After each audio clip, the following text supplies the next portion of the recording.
कि होकर स्वतंत्र मैंने कब चाहा मैं कर लूं जग को गुलाम, मैंने तो सदा सिखाया है करना अपने मन को गुलाम। गोपाल राम के नामों पर कब मैंने अत्याचार किया, कब दुनिया को हिंदू करने घर घर में नरसंहार किया।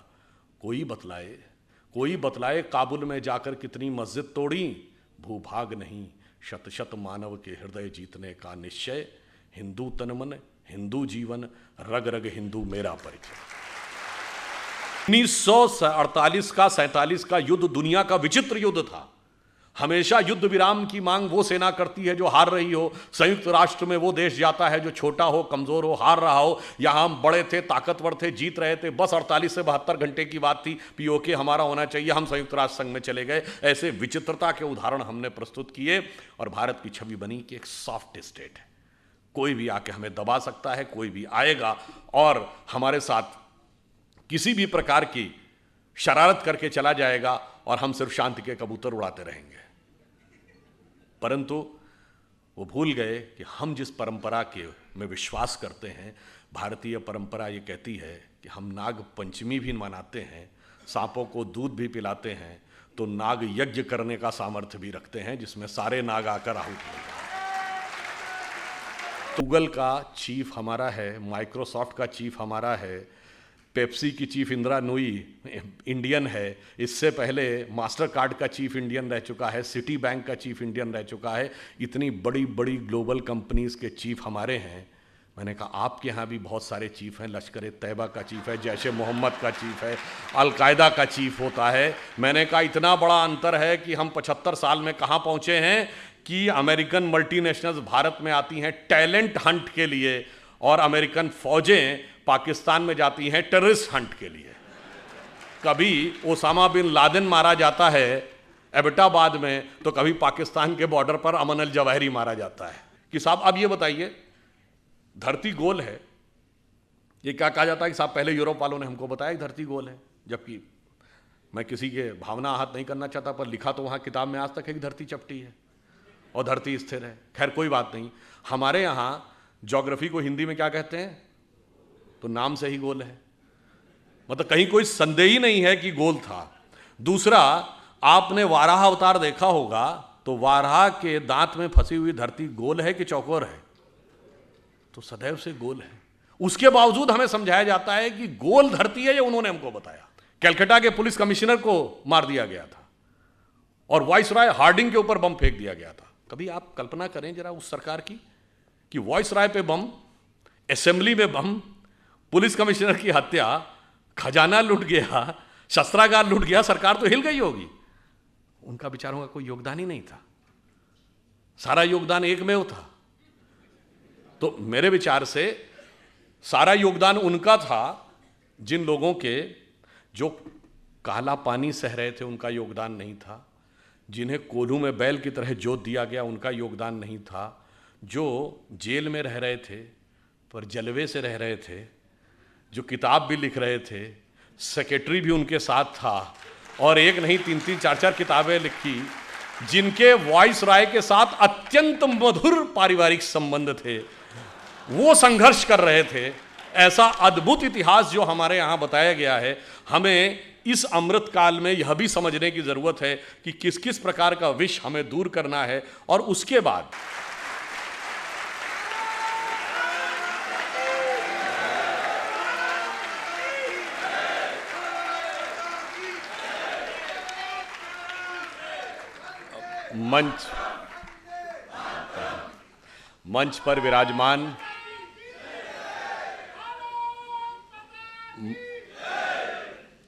मंच पर विराजमान यहाँ के प्रथम नागरिक महापौर आदरणीय श्री पुष्यमित्र भार्गव जी, इस कार्यक्रम के अध्यक्ष श्री मोहित जैन जी, श्री मुकेश मोड़ जी, विवेक गोरे जी और स्थानीय संपादक श्री शक्ति सिंह परमार जी।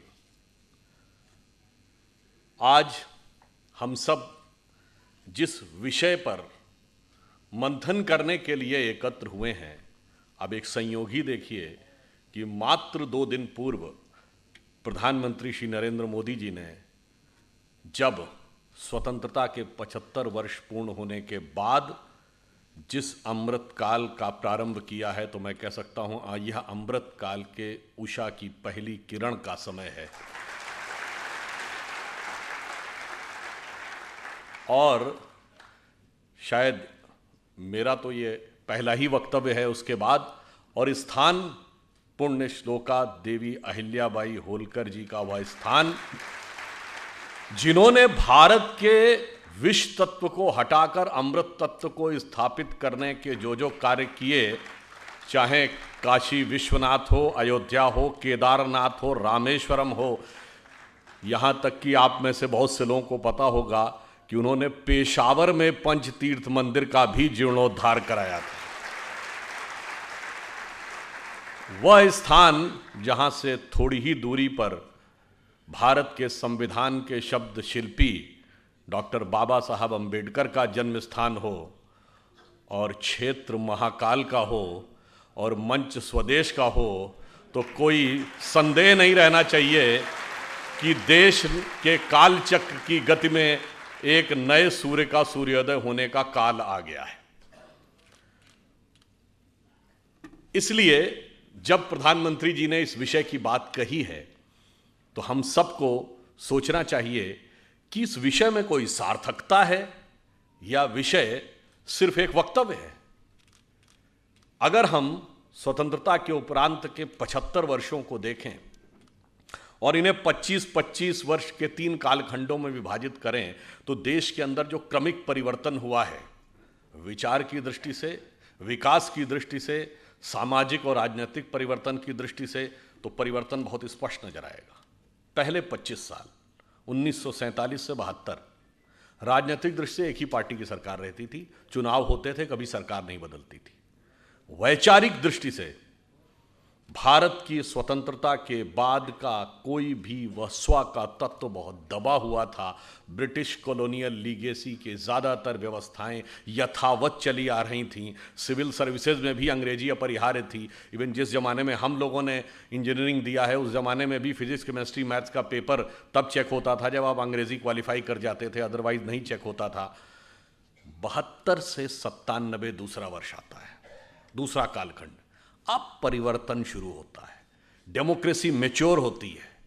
आप देखिए कि पहली बार वह पार्टी, वह विचारधारा जो स्वतंत्रता के बाद बनी, जो स्व के तत्व को लेकर बनी, उसका धीरे धीरे उद्भव शुरू होता है। हम लोग अगर अपनी बात कहें तो पहले वाले कालखंड में हम एक महत्वहीन राजनीतिक दल थे।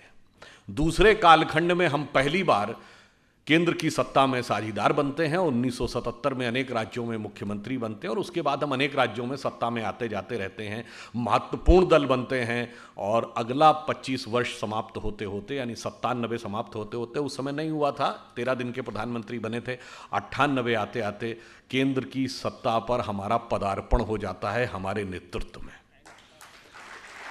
और अगला 25 वर्ष पूर्ण होता है 1997 से 2022, तो जो सत्ता पर पदार्पण हुआ था वो पूर्ण बहुमत के साथ, पूर्ण प्रबलता के साथ स्थापित होकर आ जाता है। तो ये दर्शाता है कि एक परिवर्तन था। और अभी मोहित जैन जी ने कहा कि हम 2014 में आज़ाद हुए, इस विषय को लेकर बहुत विवादित ढंग से लोग ये बात कहते हैं। तो मैं विनम्रता से कहना चाहता हूं, किसी के मन में यदि इसको लेकर एक प्रश्न उठ रहा हो, तो 18 मई सन 2014 का लंदन का ट्रिब्यून अखबार, उसने ये लिखा कि 16 मई 2014, जिस दिन मोदी जी के नेतृत्व में स्पष्ट बहुमत हमें पहली बार मिला। ये कौन लिख रहा है? लंदन का ट्रिब्यून लिख रहा है, हम नहीं बोल रहे हैं, कोई संघी भाजपाई नहीं बोल रहा है। वो कहता है कि ये 16 मई 2014 का दिन भारत के इतिहास में दूसरी आज़ादी का दिन माना जाना चाहिए, चूंकि इससे पहले जो राजनैतिक व्यवस्थाएं, जिन विचारों ने भारत को डोमिनेट किया, वो किसी न किसी रूप में ब्रिटिश कॉलोनियल लीगेसी के प्रतीक थे। और पहली बार एक ऐसी विचारधारा को पूर्ण सत्ता मिली है जो अपने उद्गम में, प्रेरणा में पूर्णतः भारतीय है। अब यह भी देखिए, बहुत से प्रश्न उठाए जाते हैं। अगर हम देखें तो मौलिक रूप से इस देश में 3 प्रमुख राजनीतिक दल माने गए जो राष्ट्रीय दल हैं, भाजपा, कांग्रेस और कम्युनिस्ट। कांग्रेस कब बनी? 1885 में। एक ब्रिटिश अधिकारी के द्वारा, यानी गुलामी के कालखंड में अंग्रेजों का प्रभाव, एक बहुत बड़ी थ्योरी भी थी कि सेफ्टी वॉल के रूप में उसे बनाया गया। कम्युनिस्ट पार्टी कब बनी? 1925 में। और जो कि अपने को भारतीय कहते ही नहीं है, वो कहते हैं कम्युनिस्ट पार्टी ऑफ इंडिया। वो भारत की कम्युनिस्ट पार्टी है, वो भारतीय कम्युनिस्ट पार्टी नहीं है, यानी वो एक मल्टीनेशनल की इंडिया की ब्रांच है।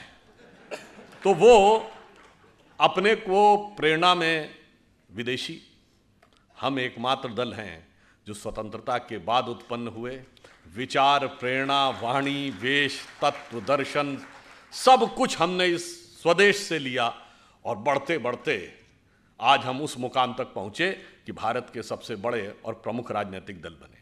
बहुत प्रश्न किया जाता है कि साहब आपका मातृ संगठन तो राष्ट्रीय स्वयंसेवक संघ है। हाँ, हम कहते हैं मातृ संगठन राष्ट्रीय स्वयंसेवक संघ है। हमारे अधिकांश नेता संघ से आए, अधिकांश नेता संघ के पदाधिकारी रहे, हमारे दोनों प्रधानमंत्री संघ के प्रचारक रहे। परंतु जो सवाल हमसे पूछते हैं, और संघ के संस्थापक डॉक्टर केशवराव बलीराम हेडगेवार थे, मैं प्रश्न पूछना चाहता हूं, जो हमसे पूछते हैं कि आपका मातृ संगठन कौन, तो मैं पूछना चाहता हूं आपका मातृ संगठन कौन? कांग्रेस का संस्थापक कौन? एलन ऑक्टेवियम ह्यूम, ब्रिटिश सरकार का सेक्रेटरी। तो आपका तो मातृ संगठन ब्रिटिश सरकार हो गई। और बहुत से लोगों को नहीं ध्यान होगा कि कांग्रेस के पहले 4-5 अध्यक्षों के नाम बनाए तो एलन ऑक्टेवियम ह्यूम अध्यक्ष नहीं थे, वो संस्थापक थे, परंतु अल्फ्रेड रोब, जॉर्ज यूल, विलियम वैडनबर्न, ये सब जानते कौन है? ये कांग्रेस के प्रारंभिक अध्यक्षों के नाम हैं। और इतना ही नहीं, 1910 का वह वर्ष जिस वर्ष में वीर सावरकर को 2 जन्मों के काला पानी की सजा, 2 जन्मों के कारावास की सजा हुई, उस 1910 के वर्ष में कांग्रेस का अध्यक्ष William Wedderburn secretary government of India था। अब बताइए, आप ब्रिटिश हुक्मरान के हुक्म के नीचे पैरों के तले बैठकर स्वतंत्रता का आंदोलन लड़ रहे थे। इसलिए भाई, अपने मातृ संगठन, तुम्हारा मातृत्व भ्रातृत्व कहां था, यह देख लिया जाए तो दूध का दूध पानी का पानी हो जाता है। इसलिए जब हम यह बात कहते हैं कि इस देश में एक बड़ा परिवर्तन आया, तो आप देखिए जब स्वतंत्रता का अमृत महोत्सव आया 2022, तो एक और परिवर्तन है। इस समय भारत के सभी प्रमुख पदों पर विद्यमान लोग, राष्ट्रपति, प्रधानमंत्री, लोकसभा अध्यक्ष, राज्यसभा के उपसभापति और चाहे गृह मंत्री, रक्षा मंत्री, सभी स्वतंत्र भारत में पैदा हुए हैं। तो यह भी एक कालचक्र के एक बड़े परिवर्तन को दर्शाता है कि अब भारत एक लंबी छलांग मारने के लिए आगे तैयार है। अब यह प्रश्न उठता है कि हम ये अगले 25 वर्ष में प्राप्त कैसे करेंगे? तो देखिए, इन 25 वर्षों में जो हमें आगे बढ़ना था, जैसा अभी पुष्यमित्र जी चर्चा कर रहे थे कि सुदर्शन जी ने कहा था कि भारत एक बड़े संक्रमण काल से गुजर रहा है, और उन्होंने कहा था वो 175 वर्ष का है, और वो ये कहा था श्री अरविंदो ने, और श्री अरविंद का भी 15 अगस्त 2022 150 वर्ष पूरे हुए थे। श्री अरविंदो ने कहा था भारत एक महान परिवर्तन से गुजर रहा है जो 175 वर्ष का है, जिसका प्रारंभ स्वामी रामकृष्ण परमहंस के जन्म से हुआ। उनका जन्म 1836 में हुआ था, 175 साल 2011 में पूरे होते हैं। उन्होंने कहा था उसके बाद भारत का स्वर्णिम भविष्य दिखने लगेगा। अब कोई संदेह है कि 2011 के बाद क्या दिखना शुरू हुआ था? तो जो 21वीं सदी भारत की होगी, इसमें कोई संदेह नहीं है। भारत में किस विचार की होगी, यह संकेत भी 2011 के बाद यानी 2012 ऑनवर्ड्स मिलना शुरू हो गया था। तो जो महापुरुषों के वचन हैं वो व्यर्थ नहीं जाते हैं, हमें यह समझना चाहिए। इसीलिए देखिए, जब हम सत्ता में आए 2014 में, तो स्वतंत्रता की सार्थकता कहां से होनी थी? आज हम स्वतंत्र हैं, राज्य हमारा है, हमारे तंत्र में स्वतत्व कितना है? यह वही स्वतत्व है जिसके लिए लोकमान्य तिलक ने स्वराज्य कहा था। महात्मा गांधी ने 1909 में पुस्तक लिखी हिंद स्वराज। उसमें उन्होंने कहा कि अगर हम ब्रिटेन से मुक्ति चाहते हैं और खुद ब्रिटेन की नकल बनना चाहते हैं तो यह स्वराज नहीं हो सकता। यह स्वराज है क्या?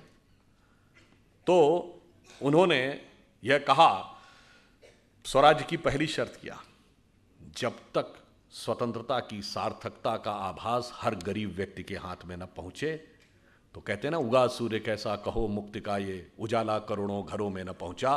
तो 15 अगस्त 2014 को जब प्रधानमंत्री श्री नरेंद्र मोदी जी ने अपना पहला वक्तव्य दिया तो क्या कहा? जन धन योजना। ये कैसे संभव था कि भारत महान भारत बनेगा, आधे से ज्यादा लोग 60% लोगों का बैंक अकाउंट ही नहीं होगा, वो अर्थव्यवस्था के हिस्से ही नहीं होंगे। फिर उन्होंने क्या कहा, स्वच्छ भारत अभियान। फिर उन्होंने क्या कहा, बेटी बचाओ बेटी पढ़ाओ। तो तमाम राजनीतिक पंडितों ने कहा ये स्वच्छता और बेटी बचाओ बेटी पढ़ाओ तो नॉन पॉलिटिकल इश्यूज हैं, इनका क्या मतलब है। इनका मतलब जानते हैं क्या था? मतलब ये था जो परिवर्तन हुआ था 2014 में, वो सिर्फ सरकार बदलने के लिए नहीं हुआ था, वो विचार और मानसिकता को बदलने के लिए हुआ था। इसीलिए आपने देखा कि 2014 के बाद जब उन्होंने स्वच्छता की बात कही, पहली बात, ये तीनों विषय किससे संबंधित थे? ये किसी बड़े उद्योगपति या संपन्न वर्ग के लिए थे ना, तीनों गरीब के लिए थे। जनधन योजना यानी अकाउंट गरीब के लिए था, स्वच्छता का सबसे अधिक कुप्रभाव पड़ता था तो गरीब पे पड़ता था, और बेटी बचाओ का जो भी समस्या थी वो निर्धन वर्ग या निम्न मध्यम वर्ग या मध्यम वर्ग तक थी। तो आप देखिए परिवर्तन इतना आया कि 2014 से पहले जितनी आसानी से किसी के हाथ में कोई रैपर हो, कोई गुटखे का टुकड़ा हो, कुछ हो, बड़ी आसानी से लोग सड़क पे फेंक दिया करते थे। अब 8 साल में हमने देखा कि हमारे विचार में, सोच में बदलाव आया। अब कोई ऐसे नहीं फेंकता, हम देखते हैं कि कहाँ पर जाके कूड़ादान है वहाँ डालते हैं। बेटी बचाओ बेटी पढ़ाओ कहा गया तो कितना बड़ा परिवर्तन आया कि जो लिंग अनुपात था नवजात शिशुओं का, उसमें 29 पॉइंट की बढ़ोतरी हुई। और वह राज्य जो हरियाणा राजस्थान जैसे राज्य जहां सबसे खराब स्थिति थी, वहां स्थिति अब बहुत बेहतर हो गई। ये एक सोच में परिवर्तन आया। 46 करोड़ लोग फाइनेंशियल इंक्लूजन से जुड़े, जो विश्व का सबसे बड़ा फाइनेंशियल इंक्लूजन था। अगली जरूरत क्या होती है गरीब की? बीमारी। घबराता है कि अगर कभी बीमारी आ गई तो हजारों रुपए का खर्चा कहां से आएगा, तो आयुष्मान भारत योजना आई। अगली जरूरत क्या होती है? शिक्षा। तो इसलिए सर्व शिक्षा अभियान आया। फिर सोच में बदलाव आया। पहले की सरकारें सोचती थी इस वर्ग को देना है, उस वर्ग को देना है। हमने कहा जी सबको देना है। इसलिए हर गांव में बिजली, हर घर में नल का प्रक्रम चल रहा है, हर गांव में सड़क पहुंचाने का काम किया। और मैं यह भी कहना चाहता हूं, धारणा यदि प्रचलित यह भी हो कि कोई हमें वोट दे रहा है या नहीं दे रहा, इसके बावजूद हमने दिया। जिन वर्गों के बारे में धारणा थी कि वो हमें वोट नहीं देते, उनके भी 70% लोगों को सरकार की किसी न किसी योजना का लाभ मिला। यह हमारी ईमानदारी, राष्ट्र के विकास के प्रति हमारी निष्ठा का प्रमाण था। अब जब आप प्राथमिक सुविधाएं दे लेते हैं तब आगे बढ़ना चाहिए। आज के युग में अगर किसी को आगे बढ़ना है तो अगली रिक्वायरमेंट क्या है? सड़क, बिजली। देखिए 3 प्रकार के काम होते हैं जो हमारी सरकार ने किए। एक काम वो जो पिछली सरकारें भी कर रही थी, हमने भी किए। बिजली है, सड़क है, पानी है, हमने भी बनाया, पिछली सरकारें भी बना रही थी। हमने उनसे ज़्यादा अच्छा बनाया, उनसे ज़्यादा गति से बनाया, उनसे ज़्यादा परिमाण में बनाया, बगैर किसी आरोप और घोटाले के बनाया, पूर्ण पारदर्शिता से बनाया। दूसरी कैटेगरी के वो काम होते हैं जो पिछली सरकारों ने सोचा मगर करने की हिम्मत नहीं कर पाई, जैसे जीएसटी, जैसे सर्जिकल स्ट्राइक। तीसरी कैटेगरी में वो काम आते हैं जो पिछली सरकारों के कल्पना में ही नहीं आए होंगे, हमने वह भी करके दिखाया। तो प्रधानमंत्री जी ने किस रूप में सोचा? जब हम लोगों की विचारधारा के हाथ में पूर्ण सत्ता आती है तो देखिए सोचते कैसे हैं। दीनदयाल जी का अंत्योदय साकार किया, सबको देके। चाहें अगर आप याद करिए उज्ज्वला योजना में उन सारी महिलाओं को जिनके के लिए धुएं के से निकलने वाले आंसू नियति बन गए थे, उनको उनसे मुक्ति दिलाई। और यह भी महत्वपूर्ण बात देखिए, 2014 में एक और परिवर्तन आया। इससे पहले लोग सरकारों से अपेक्षा करते थे हमें और चाहिए, हमें और चाहिए। पहली बार ऐसा हुआ शायद लाल बहादुर शास्त्री जी के बाद, जब प्रधानमंत्री जी ने कहा जो सक्षम है, समृद्ध हैं, संपन्न हैं, अगर हो सके तो सब्सिडी छोड़ दें, और 1 करोड़ से अधिक लोगों ने छोड़ दिया। यह तब होता है जब नेतृत्व की नीयत पर विश्वास होता है। तो देखिए पहला चरण यह था कि किस ढंग से पहले सबसे गरीब वर्ग को जीवन की मूलभूत आवश्यकताएं उपलब्ध कराई जाए। उसके बाद अगला चरण देश के आर्थिक विकास का मार्ग प्रशस्त किया जाए। इसलिए इस कैटेगरी में वो काम आए, जैसे मैंने बोला जीएसटी। पिछली सरकार ने भी तो कोशिश की थी, नहीं हो पाए। पूरे देश को एक टैक्स लॉ के अंतर्गत लाना ताकि बिजनेस को ग्रो करने का एक बड़ा अवसर मिल सके। उसके बाद ये सारी चीजें बेईमानी हैं यदि आप सुरक्षा देश की मजबूत ना कर सकें। अब हमने आपको बताया जो सर्जिकल स्ट्राइक थी, बहुत से पिछली सरकारों ने क्लेम किया जी हमने भी कहा था, हमने भी भाई किया था तो क्यों नहीं हो पाया? और यह बात मैं प्रमाण के साथ बोलता हूं। अमेरिकी राष्ट्रपति बैरक ओबामा ने अपनी किताब द प्रॉमिस लैंड में लिखा, 2010 में भारत आए थे, उस यात्रा का वृत्तांत देते हुए उन्होंने लिखा कि 26/11 के हमले के बाद उस समय की सरकार ने, जबकि सेना तैयार थी पाकिस्तान के ऊपर एक स्ट्राइक करने के लिए, उस समय की सरकार ने इसलिए अनुमति नहीं दी क्योंकि उस सरकार को लगता था कि इससे उपजे वातावरण से भाजपा को राजनीतिक लाभ न मिल जाए। ये आपकी हिम्मत नहीं थी, इसलिए नहीं कर पाए।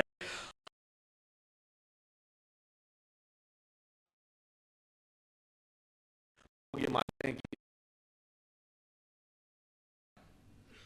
पर यहां एक विचित्र कॉन्फ्लिक्ट था। पूरी दुनिया में ऐसा कॉन्फ्लिक्ट आपने नहीं देखा होगा कि पड़ोसी के मुकाबले हम बड़े भी थे, हम ताकतवर भी थे, पर हम पिछले 65-66 सालों से, अटल जी के दौर के 6 साल छोड़ दें तो हम दुनिया में कहते थे कि वो हमें सता रहा है। 1948 का 47 का युद्ध दुनिया का विचित्र युद्ध था। हमेशा युद्ध विराम की मांग वो सेना करती है जो हार रही हो, संयुक्त राष्ट्र में वो देश जाता है जो छोटा हो, कमजोर हो, हार रहा हो। यहां हम बड़े थे, ताकतवर थे, जीत रहे थे, बस 48 से 72 घंटे की बात थी, पीओके हमारा होना चाहिए, हम संयुक्त राष्ट्र संघ में चले गए। ऐसे विचित्रता के उदाहरण हमने प्रस्तुत किए और भारत की छवि बनी कि एक सॉफ्ट स्टेट है, कोई भी आके हमें दबा सकता है, कोई भी आएगा और हमारे साथ किसी भी प्रकार की शरारत करके चला जाएगा और हम सिर्फ शांति के कबूतर उड़ाते रहेंगे। परंतु वो भूल गए कि हम जिस परंपरा के में विश्वास करते हैं, भारतीय परंपरा ये कहती है कि हम नाग पंचमी भी मनाते हैं, सांपों को दूध भी पिलाते हैं, तो नाग यज्ञ करने का सामर्थ्य भी रखते हैं जिसमें सारे नाग आकर आहुत होंगे। तो हमने यह प्रेरणा ली कि कश्मीर घाटी को लहूलुहान करने वालों सुनो, एक भी बलिदान हुआ जवान नहीं भूले हैं, और दूध भी पिलाते हैं परंपरा हमारी मित्र, किंतु नाग यज्ञ का विधान नहीं भूले। और आपने देखा कि पहली बार भारत ने इन 8 वर्षों में, अब now the era of India जो सॉफ्ट स्टेट इज ओवर, अब वो दिन चले गए। तब जैसे मैं तो लखनऊ का रहने वाला हूं, हमारे यहाँ कहावत होती है, अमा मियाँ वो दिन लद गए जब उस साल लल्लू खा फाकते उड़ाया करते थे। तो वो कबूतर उड़ने के दिन लद गए और अब वो समय आ गया जब हम प्रबलता प्रखरता के साथ अपनी बात कहते हैं। और समय में कितना बदलाव आया। ये 8 वर्ष, 75 वर्ष के पहले 8 वर्ष हैं जब हमने पाकिस्तान से कोई ऑफिशियल बायलैटरल डायलॉग, औपचारिक द्विपक्षीय वार्ता नहीं की। और इसके बावजूद क्या हुआ, ये पहला मौका है। आप याद करिए, एक दौर था 1990 में, उस समय बेनज़ीर भुट्टो ने पाकिस्तान के नेशनल असेंबली में बोला था, जगमोहन जी गवर्नर थे उनके लिए, कि ये जगमोहन को हटाओ नहीं तो इसको भगमोहन बना देंगे। और हमारी सरकार ने हटा लिया था। और एक ये दौर था जब पाकिस्तान के नेशनल असेंबली में खड़े होकर इमरान खान ने कहा कि जो कुछ इन्होंने बालाकोट में किया उससे ज़्यादा खौफनाक कुछ करने जा रहे हैं। याद करिए कि पाकिस्तान के फॉरेन मिनिस्टर शाह महमूद कुरैशी का बयान नेशनल असेंबली में, आप सबको वो वीडियो क्लिपिंग याद होगी, उन्होंने कहा कि साहब हमारे पास आर्मी चीफ आए, उनके पैर कांप रहे थे, उन्होंने कहा खुदा का वास्ता है कि अभिनंदन को वापस कर दीजिए शाम तक, वरना 9 बजे के बाद हिंदुस्तान अटैक कर देगा। ये तो 1971 में कभी नहीं हुआ कि फॉरेन मिनिस्टर और आर्मी चीफ ये कहे कि उसके पैर कांप रहे थे, वो भी पाकिस्तान की नेशनल असेंबली में। ये उनका दिया बयान है, किसी पत्रकार का बयान नहीं है। यह परिवर्तन आया। फिर कुछ काम ऐसे जो इस अमृत काल को आगे वास्तविकता में चरितार्थ करेंगे, जो किसी ने सोचा नहीं।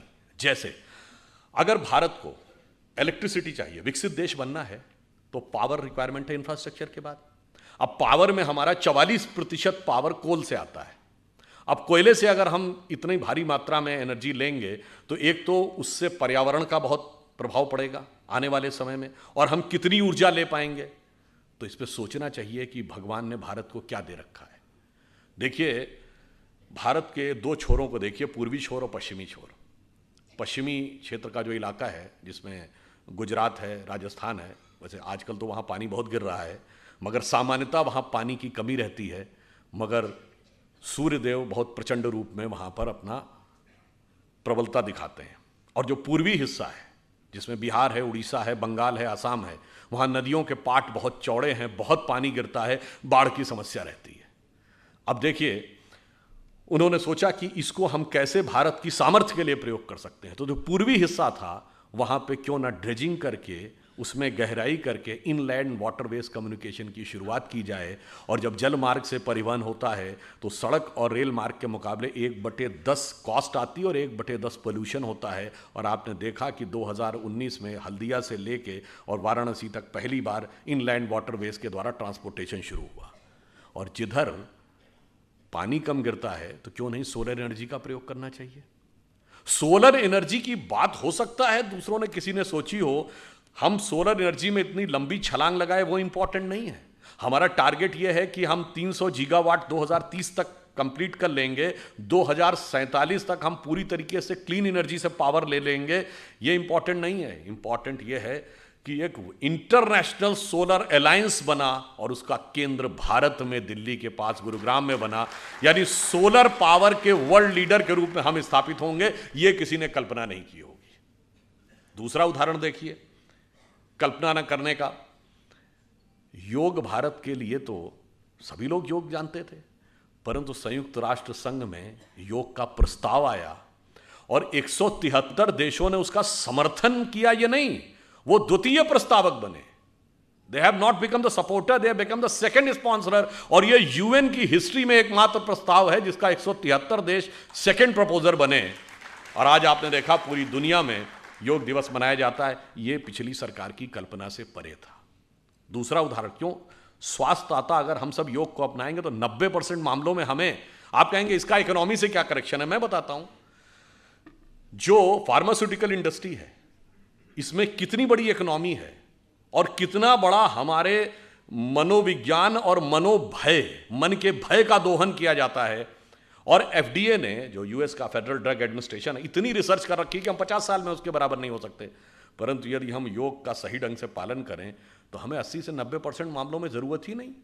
आपके इन्वेस्ट किए हुए मिलियंस ऑफ डॉलर आपको मुबारक।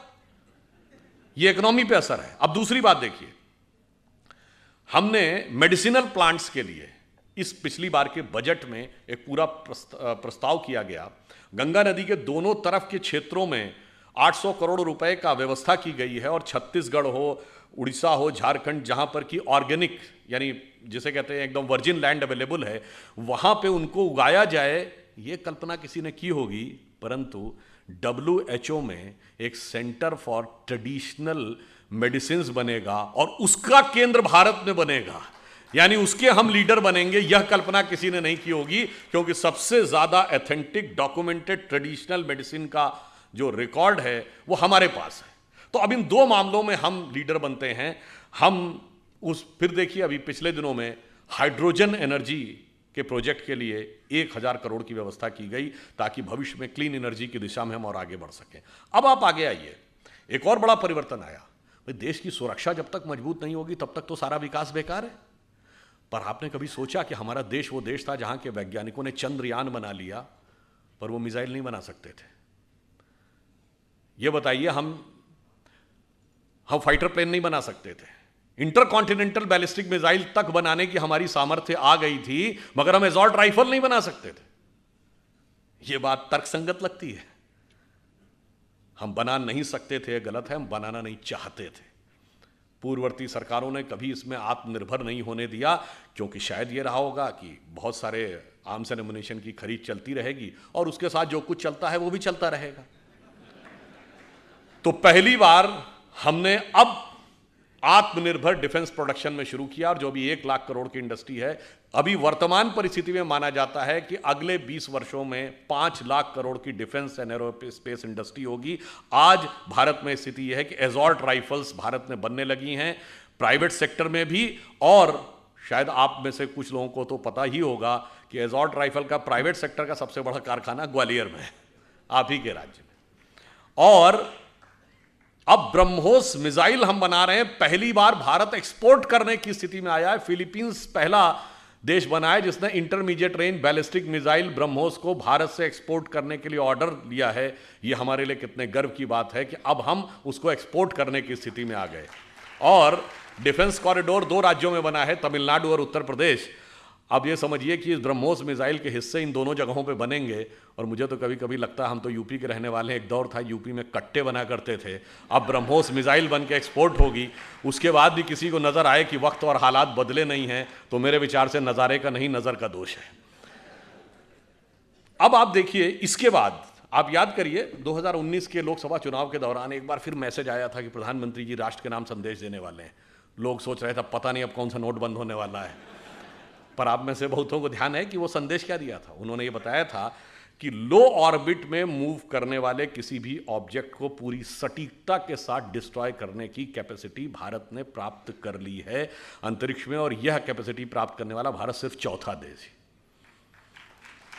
न्यूक्लियर सबमरीन हमने इस समय में बनाई, वह कैपेबिलिटी हमने प्राप्त की, यानी देश की सुरक्षा को पूरी तरीके से मनोवैज्ञानिक दृष्टि से भी सुदृढ़ करना, यानी सेना को पूर्ण अधिकार कि जो करना हो करो। हमने बालाकोट भी करके दिखाया और हमने सर्जिकल स्ट्राइक भी करके दिखाई, और उत्पादन में भी हम आत्मनिर्भर होंगे। आप में से बहुतों को शायद पता हो 400 ऐसे डिफेंस के उपकरण हैं जिनका की इंपोर्ट सरकार ने बैन कर दिया है कि अब ये भारत में ही बनाने पड़ेंगे, और इससे हजारों करोड़ रुपए का हमारा फॉरेन एक्सचेंज रिजर्व भी बचता है। तो इसलिए आप ये समझिए कि एक गरीब को शक्तिशाली बनाने से लेकर राष्ट्र को शक्तिशाली बनाने तक की एक पूरी प्रक्रिया है। और ये ऐसे ही नहीं है। जब हम ये कह रहे हैं कि 25 वर्ष पूरे होंगे तो हम कहाँ पे पहुँचे होंगे। एक OECD कंट्रीज़ का आप में से नाम सुना हो, organisation of economic cooperation and development.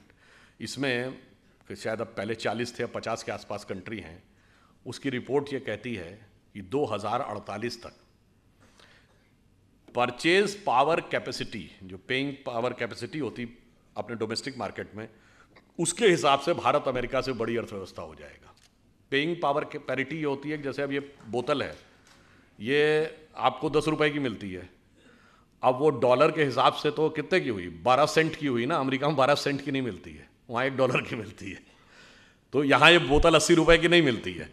तो उसे कहते हैं पेइंग पावर पैरिटी। तो मतलब हर चीज को आप डॉलर से कन्वर्ट करके नहीं देखते हैं, आप देखते हैं कि उस देश में क्या मिलता है। जैसे यहां किसी कोई 80 रुपए में ठीक ठाक नाश्ता करके आ सकता है, पर अमेरिका में $1 में कोई ठीक ठाक नाश्ता नहीं कर सकता। वहां $4 से $5 चाहिए नाश्ता करने के लिए। तो पेइंग पावर पैरिटी में तो हम आगे हो जाएंगे। अरे ये तो OECD का अनुमान है, आप चिंता मत करिए। अगर इसी दिशा में हम सही रूप में चलते रहे और देश की जनता इसी प्रकार से साथ में रही, तो समझिए कि हम सोने की चिड़िया भी बनेंगे और जगत गुरु भी बनेंगे। मगर उसके लिए किस चीज की आवश्यकता होगी? लक्ष्मी जी और सरस्वती जी दोनों की कृपा। लक्ष्मी जी भी कमल पे विराजती हैं और सरस्वती जी भी कमल पे विराजती हैं। तो जब तक कमल खिला रहेगा तो ये OECD के सारे अनुमानों को फेल करते हुए हम सबसे बड़ी अर्थव्यवस्था हर दृष्टि से हो जाएंगे, सिर्फ पेइंग पावर पैरिटी के हिसाब से नहीं होंगे। ये मैंने आपको इसलिए बताया कि हम आगे, और हम देखिए सबसे पहले आके डिजिटल इंडिया की जो शुरुआत हुई, ये डिजिटल टेक्नोलॉजी कहां तक अगले 25 साल में जा सकती है हमने कल्पना नहीं की है। जैसे मैं उदाहरण देना चाहता हूं, आज से 25 साल पहले चले जाइए, 1996 में, 26 साल पहले। आप में से बहुत लोगों को याद होगा, पहली बार ऐसा हुआ कि कंप्यूटर ने शतरंज की बाजी खेली गैरी कास्पारोव के साथ। IBM के कंप्यूटर डीप ब्लू 1996 में। वो एक शुरुआत थी डिजिटल एरा की, कि मतलब एक आर्टिफिशियल इंटेलिजेंस की एक फर्स्ट इनिशियल स्टेज थी। तब किसी ने नहीं कल्पना की होगी कि 26 साल के अंदर ऐसी ऐसी स्थिति आ जाएगी कि हम सबके हाथ में मोबाइल होंगे। मुझे याद है, मैं पहली बार अमेरिका गया सन 2000 में, तब हमारी उम्र बहुत कम थी।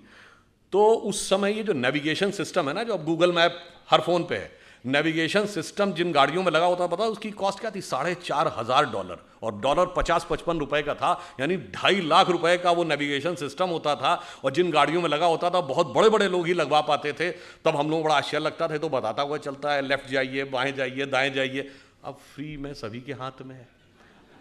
इसलिए मैं कह रहा हूं कितनी दूर तक अगले 25 साल में जा सकता है, पूरा एक विजन होना चाहिए। इसलिए डिजिटल इंडिया हो, या इंटरनेट के कनेक्शंस में बढ़ोतरी हो, या ब्रॉडबैंड के कनेक्शन जो 6 करोड़ थे अब 80 करोड़ हो गए, ये सब इसलिए जरूरी था। या डिजिटल पेमेंट में हम सबसे आगे आते जा रहे हैं कि अगले 25 साल में हम टेक्नोलॉजी में कहां तक पहुंचेंगे, इस बारे में हमें समझने की जरूरत है।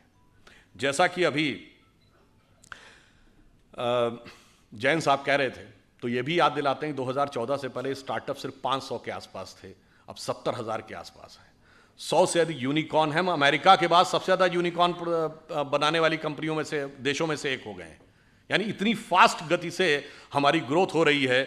और आप यह भी समझिए कि इस परिवर्तन के इस दौर में जब हम इस रफ्तार से आगे बढ़ रहे हैं, तो एक बार मुझे याद है कि एक टीवी डिबेट हो रही थी, तो उसमें यह हुआ कि अमेरिका ने मदद पाकिस्तान को रोक दी। तो वो पाकिस्तान की तरफ से एक पत्रकार महोदया बैठी थी, उन्होंने कहा जी आपको मदद की ज़रूरत होगी, हमें मदद की ज़रूरत नहीं है।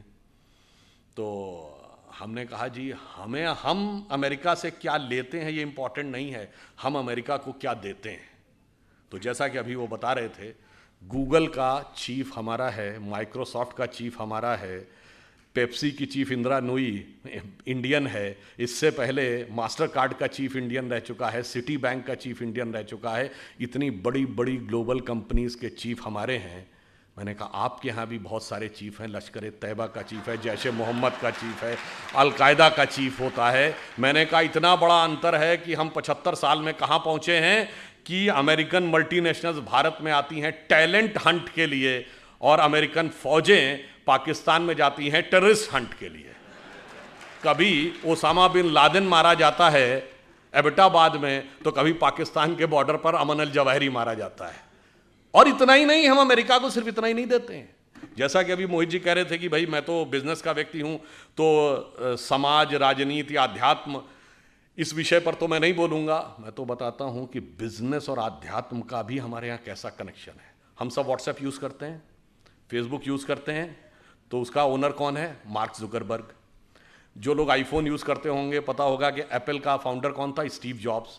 अब ये मार्क जुकरबर्ग ने खुद कहा कि एप्पल के फाउंडर स्टीव जॉब्स ने उनसे कहा था कि अगर जिंदगी में कभी इतना बुरा वक्त आ जाए कि तुम्हें लगे कि तुम्हारा कॉन्फिडेंस ही खत्म हो गया है, पूरी तरीके से हताश हो गए हो, तो ऐसा करना, भारत में जाना, वहां नैनीताल जिले में कैची में नीम करोरी बाबा का एक आश्रम है, वहां जाके तुम्हें एक नई ऊर्जा मिलेगी। और मार्क जुकरबर्ग ने कहा कि मैं आया, वो दौर जब आया और मुझे एक नया कॉन्फिडेंस मिला, और जाके फिर मैंने नए सिरे से यह रचना प्रारंभ की। तो हम बिजनेस के साथ साथ हम यह भी देते हैं, तभी हमने कहा कि हम सोने की चिड़िया के साथ साथ जगत गुरु भी बनेंगे, यही हमारा भवितव्य है। परंतु इस अमृत काल से पहले हमें यह भी समझना होगा कि अमृत तो बाद में आता है, सागर मंथन में विष पहले आता है। बहुत सारा विष हमारे दिमागों में भरा हुआ है। जो अभी उल्लेख किया गया कि प्रधानमंत्री जी ने 5 प्रण कहे, तो पहला प्रण क्या था? कि हमें विकसित राष्ट्र बनना। अब छोटी मोटी बात नहीं सोचनी, जिसके विषय मैंने बताया। दूसरा प्रण क्या था? गुलामी की हर चीज को छोड़ना है। और यह बात उन्होंने ऐसे ही नहीं कही। नॉर्मली सरकारें आती हैं, वो कहती हैं हमने इतने नए नियम और बना दिए। हमारी सरकार ने पिछले 8 साल में 1500 से लेकर 1800 पुराने नियम समाप्त कर दिए, जिनकी कोई जरूरत नहीं थी। और कैसे कैसे नियम? एक बार अमित शाह जी ने मुझे बताया कि जब वो गुजरात के गृह मंत्री थे, तो 1965 के युद्ध के समय क्या होता था कि पाकिस्तान अपनी तरफ से गुब्बारों के द्वारा कुछ पैम्फलेट्स भारतीय क्षेत्र में छोड़ देता था। उनका कहना था 2001 तक उसकी रिपोर्ट बन के आती थी कि इस हफ्ते कोई गुब्बारा या उसके द्वारा कोई पैम्फलेट भारत के क्षेत्र में नहीं लाया गया, और उसके लिए भी ड्यूटी लगी रहती थी। ये उदाहरण है कि कितने रिडंडेंट यानी कालबाह्य नियम भी थे, उन सबको समाप्त किया। उसके बाद आगे बढ़े तो जो पुरानी चीजें हैं रिडंडेंट हो गई हैं, उनको समाप्त करने की भी जरूरत थी। पर हमारे मन में विष कैसे भरा रहता है, मैं आपको एक उदाहरण देना चाहता हूं आप ही के क्षेत्र से। यहां अहिल्याबाई होलकर जी का पुण्य स्थान है। आपने अहिल्याबाई जी का नाम किसके नाम पे पढ़ा? अहिल्या जी के नाम पे पढ़ा। हम सब ने वो कहानी सुनी। गौतम ऋषि की पत्नी अहिल्या थी, इंद्र ने आकर संपर्क स्थापित कर लिया, इसलिए वो पत्थर बन गई। फिर भगवान राम के द्वारा उनकी मुक्ति हुई। कितना गलत है, महिलाओं के साथ कितना अत्याचार होता था, यही दिमाग में भरा हुआ है ना। पर आप में से किसी ने कभी ध्यान दिया कि अहिल्या शब्द और गौतम शब्द और राम शब्द का अर्थ क्या है? अहिल्या का अर्थ होता है जिसे हिलाया ना जा सके। देखिए, ये सब हमारे अंदर की चेतना के द्वंद्व का प्रकटीकरण है। क्योंकि जब भगवान जन्म लेते हैं तो केवल एक सामान्य, उसे लिए लीला क्यों कहते हैं? वो एक एक जून के जीवन की घटना हमारे अंदर की चेतना का एक प्रकटीकरण है। मन की वह अवस्था जिसे विचलित नहीं किया जा सके, जिसे जरा भी हिलाया ना जा सके, वह है अहिल्या। जब मन उस अवस्था में पहुंचता है। अहिल्या किसकी पत्नी है? गौतम ऋषि की। तम शब्द का अर्थ क्या है? अंधकार। गौ का अर्थ होता है जाना। जब आप अंधकार के परे चले जाते हैं और ज्ञान के प्रकाश का साक्षात्कार करते हैं, तब चेतना उस अवस्था में पहुंचती है जिसे विचलित नहीं किया जा सकता। यह गौतम और अहिल्या के पति पत्नी होने का अर्थ है। और इसमें एक और बात है, आपको नहीं पता होगा, यह अंग्रेजी का जो गो शब्द है ना, जिसका मतलब जाना, वो संस्कृत के गो से निकला है। यही गो शब्द का अर्थ है जाना। गौतम का यही अर्थ है, तम के परे जाना। 10 बार आया है रामचरितमानस में, गो गोचर लग जा मन जाई तो जानो माया भरमाई। मगर हमारे दिमाग में भरा है कि गो अंग्रेजी का शब्द है। हमारे यहाँ गोचर, ग्रहों की गति को गोचर कहते हैं ना। आज का गोचर, ज्योतिषी से पूछे, कहता आज का गोचर, ये सब गो शब्द जाने से बना है। अब इंद्र कौन है?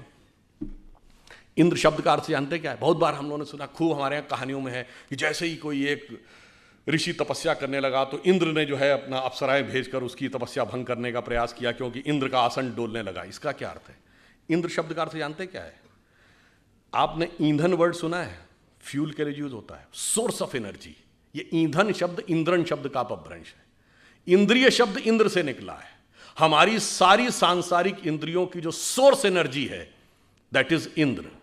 और जब कोई तपस्या करता है तो इसका अर्थ क्या हुआ? वो इंद्रियों को कंट्रोल करने की कोशिश करता है, तो इंद्र का आसन डोलता है, यानी इंद्रियों की सत्ता कमजोर पड़ती है। तो बाय लॉ ऑफ इनर्शिया इंद्रियां सबसे ज्यादा तेजी से उसके ऊपर इनर्शिया बैक फोर्स मारती हैं। और वो सबसे ज्यादा किस पे मारेंगी? मानसिक रूप से मानेंगे, कि मन सबसे प्रबल इंद्रिय है। इसीलिए कभी आपने ध्यान ही नहीं दिया होगा कि अप्सराओं के नाम क्या? मेनका, जहां पर मन एकाग्र हो, उर्वशी, हृदय को वश में करने वाली। ये सब प्रवृत्तियां हैं जो जाकर हमारे मन पर अटैक करती हैं। तो जैसे ही इंद्रियों की शक्ति, जब आप अंधकार के परे चले गए और उसे विचलित नहीं किया जा सकता था, यदि इंद्रियों की शक्ति के प्रभाव में आ गए तो क्या हुआ? पत्थर का क्या हुआ? चेतना शक्ति का लोप हो गया। आप पदार्थ यानी सांसारिक शक्ति के रूप में रह गए। जो आध्यात्मिक चेतना थी वो चली गई। अब आध्यात्मिक चेतना दोबारा कब मिलेगी? राम शब्द का अर्थ जानते क्या होता है? हिंदी या संस्कृत में शब्द है, रम धातु से बना है, जिसका अर्थ होता है रमना। रमनते इतराम, रमणीक स्थान, रमता जोगी।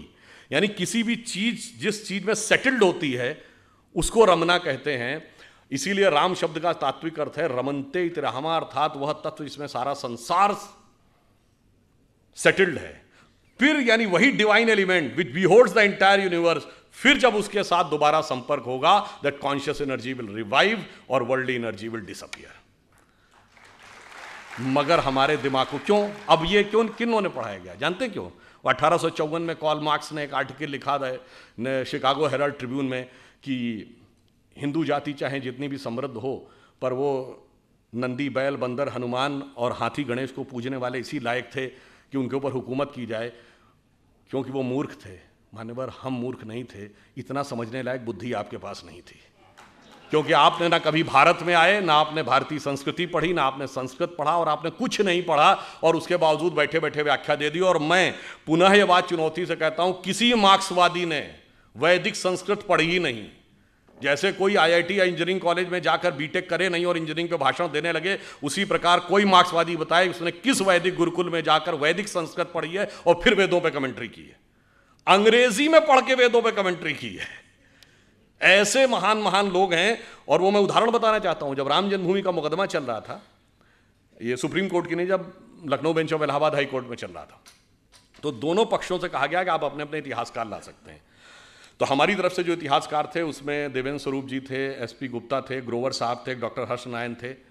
उधर से ऑब्वियस कौन थे? सूरज भान थे, आर एस शर्मा थे, रोमिला थापर थी, यही सब लोग, जिनको डीएन झा वगैरह, ये लोग स्वयं नहीं अपीयर होते थे, अपने प्रतिनिधियों के थ्रू होते थे। अब भाई देखिए, कोर्ट में तो राजनीति नहीं चलेगी। कोर्ट ने पूछा कि आप राम मंदिर के मुद्दे के ऊपर आए हैं, तो आप पहले ये बताइए कि आपका हिस्ट्री में विषय क्या है, एंशिएंट इंडिया विषय है क्या? तो उसमें से ज़्यादातर लोगों ने लिख के दीजिए एंशिएंट इंडिया हमारा विषय नहीं है। अब वहाँ खुदाई का विषय था, तो आपको पता होगा हिस्ट्री में 2 ब्रांच होती ना, आर्कियोलॉजी एंड कल्चर। तो आर्कियोलॉजी खुदाई से डील करती है। उनसे पूछा गया आर्कियोलॉजी के एक्सपर्ट हैं? नहीं जी, हम उसके एक्सपर्ट भी नहीं, हमें आर्कियोलॉजी नहीं आती, यानी खुदाई वाला विषय हमें नहीं पता। चलिए, तो कल्चर का पता होगा।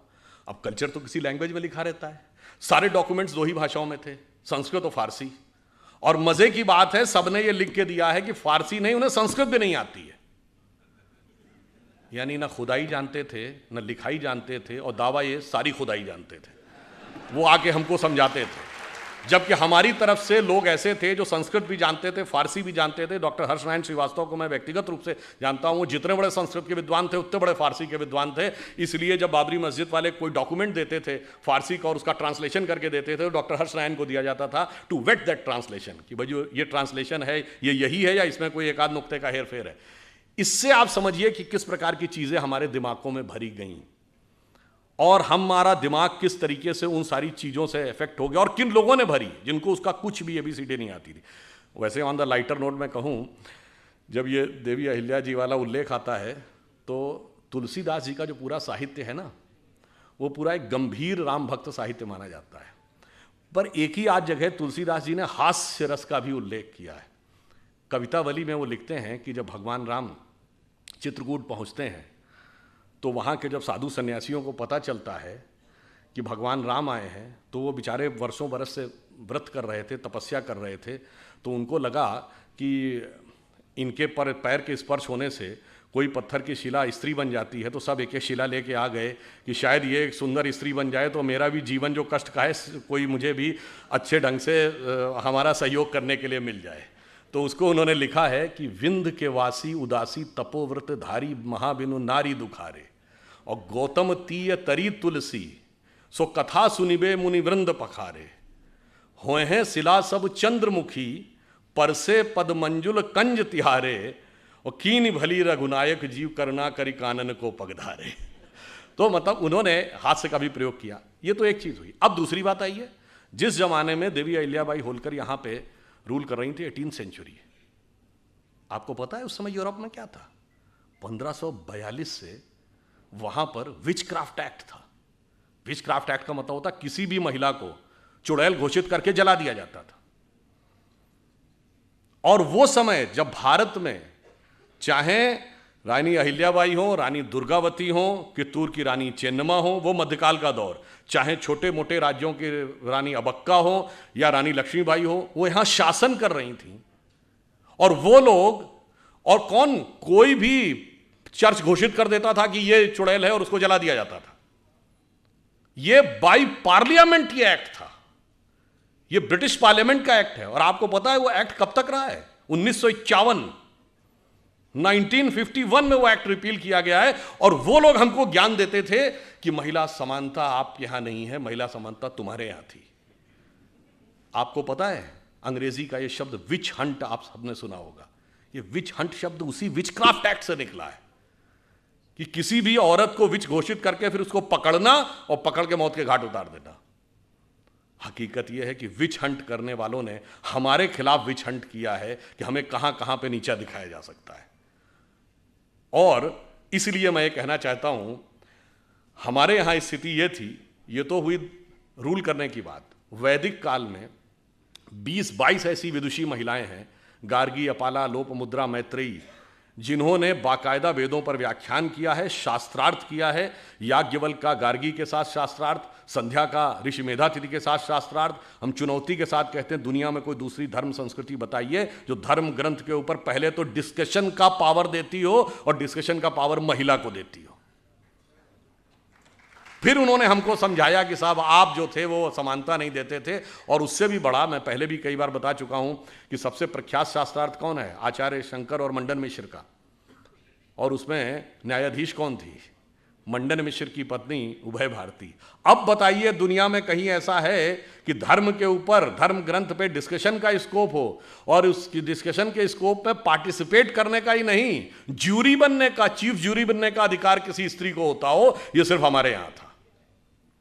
इसलिए उसके बाद हमें यह समझाया गया कि साहब नहीं, आप जो थे वो समानता के पक्षधर नहीं थे, हम समानता के पक्षधर थे। जबकि हमारे यहां तो महानता यह है कि विश्व की किसी भी सभ्यता या संस्कृति की कल्पना की पराकाष्ठा क्या होती है? वो होती है उस संस्कृति के द्वारा की गई ईश्वर की परिकल्पना। और मैं विनम्रता से पर दृढ़ता से कहता हूं, विश्व की सभी संस्कृतियों में ईश्वर सिर्फ पुरुष है। स्त्री तत्व का कोई स्थान ईश्वर में नहीं है। सिर्फ हमारे यहां अर्धनारीश्वर की परिकल्पना है भगवान शंकर में।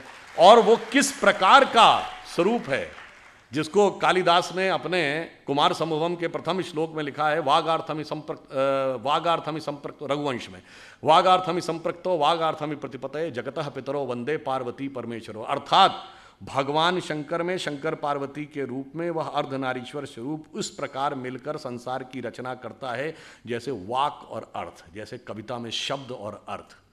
अकेले अर्थ का कोई औचित्य नहीं जब तक शब्द में व्यक्त ना हो, और शब्द का कोई मीनिंग नहीं जब तक उसका कोई अर्थ ना हो।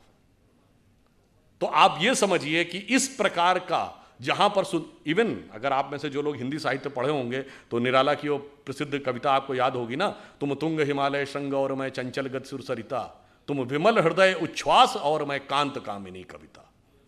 तो आप ये सोचिए, जहां पर इतना सुंदर सामंजस्य, जहां पर कोई स्थान ही नहीं, वो आके हमको ये समझाते हैं कि साहब आप जो थे वो समानता के पक्षधर नहीं थे। अब दूसरी चीज हमें क्या समझाया जाता है, जो विष हमें अपने दिमागों से निकालना है, कि हम ज्ञान के नहीं थे, हम वैज्ञानिक नहीं थे, हम अवैज्ञानिक थे, हम इलॉजिकल थे। और जबकि फैक्ट ऑफ द मैटर है कि आप ये देखिए, जितने बड़े बड़े विज्ञान की खोज हुई, अब उदाहरण के लिए मैं सिर्फ ये बताना चाहता हूँ, ये अगस्त का महीना एक और चीज़ के लिए भी जाना जाता है। मैं सिर्फ आपको 2 उदाहरण दूंगा। एक, एटम बम का पहली बार प्रयोग 6 अगस्त को हिरोशिमा पे हुआ था। Who was considered the father of the atom bomb? Robert Oppenheimer. और जब 16 जुलाई 1945 को अमेरिका में बिकनी हिल पे पहला एटम बम का सक्सेसफुल प्रयोग हुआ था, उसको देखने के बाद रॉबर्ट ओपेनहाइमर ने पहला शब्द बोला था कि मुझे भगवत गीता का वह श्लोक याद आ रहा है जिसमें भगवान ने कहा है, यदि सृजन मैं हूं तो विनाश भी मैं ही हूं। वह वेद और गीता को पढ़ता था। कौन? Father of the atomic.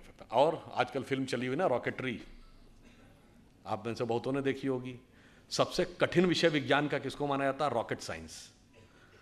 अब आपने कभी सुना है कि father of the rocket science किसको कहा जाता है? एक जर्मन वैज्ञानिक था, वर्नर वॉन ब्रॉन, जिसने सबसे पहले रॉकेट इंजन बनाया, उसको कहा जाता father of the rocket science. और वर्नर वॉन ब्रॉन का जो गुरु था वो एक जर्मन साइंटिस्ट था जिसका नाम था हर्मन ओबर्थ। और हर्मन ओबर्थ ने यह कहा है कि वो ज्ञान के लिए वेद और उपनिषद को पढ़ता था। यह बात जानते हैं कहां लिखी है? एक यूरोपियन साइंटिस्ट है, इरिक वॉन डाइकन, जिसने अपनी किताब चैरियट्स ऑफ गॉड में लिखी है। यानी रॉकेट साइंस, जिसको सबसे कठिन साइंस माना जाता था, उसके फादर यानी फादर ऑफ रॉकेट साइंस का गुरु कहता है कि हम ज्ञान के लिए वेदों को पढ़ते थे। और यह कहने वाला एक यूरोपियन साइंटिस्ट है, इसमें कोई इंडियन नहीं है और संघी भाजपाई तो कोई नहीं है।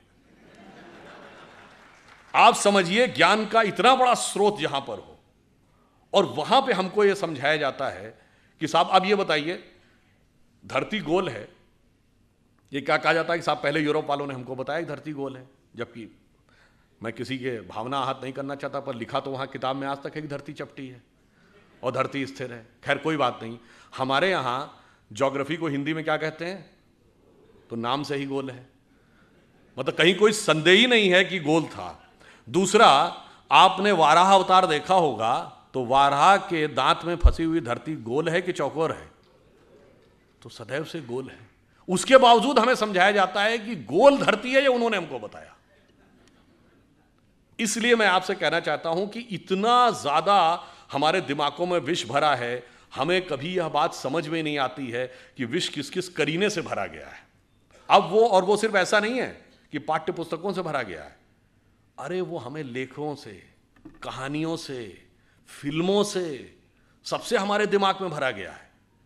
और वो इस ढंग से भरा गया है कि हमें तो पता भी नहीं लगता है कि ये कब हमारे दिमाग में इम्प्रिंट कर दिया गया।